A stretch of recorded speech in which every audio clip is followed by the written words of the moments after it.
Shalom Bapak Ibu dan Saudara yang terkasih dalam Tuhan. Tema renungan kita pada hari ini berjudul Sukarnya Masuk Kerajaan Surga. Matius 19 ayat 23-24 mengatakan, Yesus berkata kepada murid-muridnya, "Sesungguhnya aku berkata kepadamu, sukarlah bagi orang kaya untuk masuk ke dalam kerajaan surga.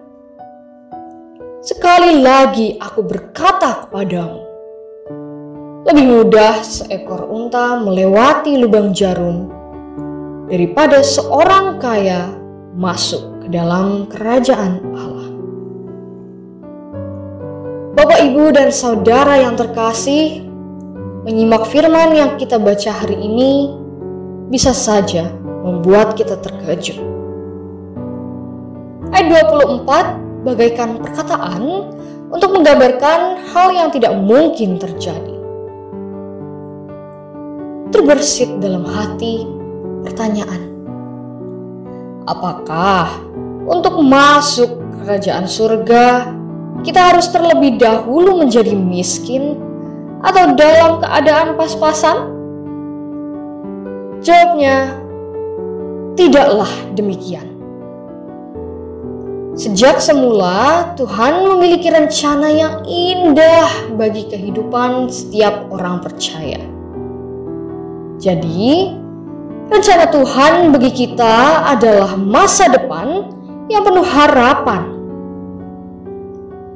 Tuhan ingin setiap anaknya mengalami berkat-berkatnya, sehingga hidupnya menjadi berkat bagi orang lain dan menjadikan namanya semakin dimuliakan di bumi ini.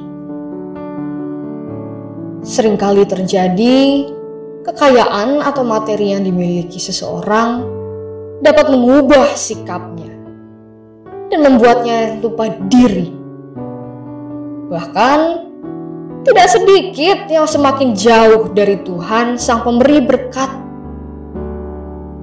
Tuhan tidak lagi sebagai yang utama dalam hidupnya, dan keberadaan Tuhan sudah tergantikan oleh harta kekayaannya. Ayat 24 mengingatkan akan pentingnya iman kepada Allah dan pertolongannya. Ayat ini juga mengajarkan agar kita mempergunakan harta yang kita miliki secara wajar dan benar.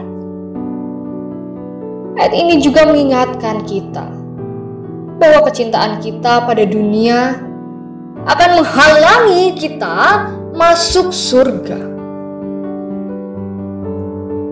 Kita sebenarnya tidak layak masuk surga karena dosa-dosa kita.